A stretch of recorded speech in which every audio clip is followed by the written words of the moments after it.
Few things define human survival more than fire. Long before lighters, matches, or even the concept of a fire kit, early humans relied entirely on their ability to coax flame from the raw world around them. Fire was not an accessory, it was life itself. It meant warmth in freezing caves, cooked meals when raw flesh was the difference between life and sickness, protection from predators, and even the tools to shape stone and bone.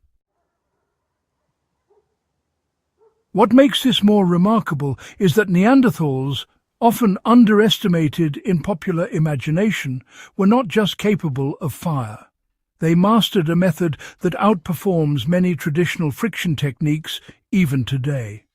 And, understanding this method gives modern survivalists an extraordinary advantage. A reliable way to start fire in conditions that frustrate even skilled hands. The first thing to understand is the materials Neanderthals relied on were carefully selected and purposeful.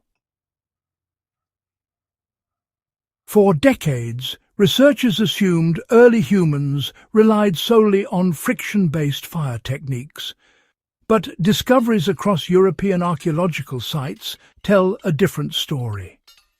Neanderthals were striking pyrite against flint to generate sparks. Pyrite, a naturally occurring iron sulfide, fractures into glowing fragments when struck. Unlike steel, which did not yet exist, pyrite produces embers hot enough to ignite tinder more efficiently than friction alone.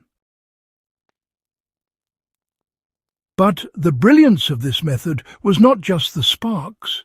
It was how the sparks were matched with tinder that would ignite under the lowest heat. Soft plant fibers, dried fungi, and shredded inner bark provided a material ready to catch even a fleeting spark. The key here is that Neanderthals thought in terms of systems. Mineral plus tinder equals fire, reliably. The second insight is, why this method worked when other techniques failed. Friction fire, bow drills and hand drills demand dry wood, precise technique, and, considerable stamina. In wet or freezing conditions, these methods can become exercises in frustration. Pyrite and flint, by contrast, are pretty much indifferent to moisture. They do not warp, swell, or soften. When paired with dry tinder, they perform consistently, even in rain or snow. Archaeological evidence shows that Neanderthals maintained fires even in glacial environments, proving that they had not only discovered but optimized a method resilient to climate.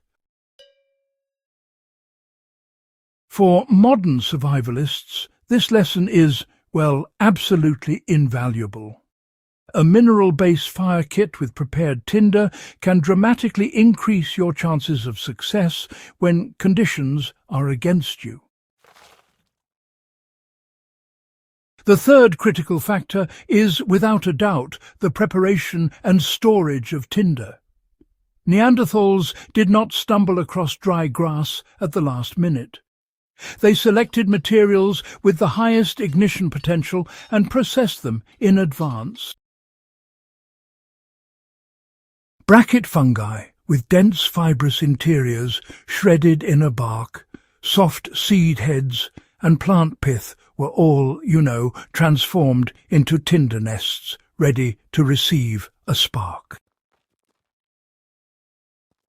This premeditated approach ensured that fire could be created swiftly and efficiently without the stress of last-minute collection. For anyone practicing survival today, the lesson is clear. Treat tinder as an essential tool. Preparing a small bundle of plant fibers or fungus in advanced mirrors, the discipline that kept Neanderthals alive in hostile environments, and it can save valuable time when every second counts. The fourth lesson lies in the careful nurturing of the ember. Creating a spark is only half the battle. Maintaining it until it becomes a flame is the other. Neanderthals did not blow forcefully or panic when an ember first appeared. Instead, they cupped it in their hands, shielded it from the wind, and gently fed it air. This patience allowed the ember to grow steadily, eventually igniting twigs, bark curls, and larger fuel. You know, beginners often extinguish their efforts through impatience.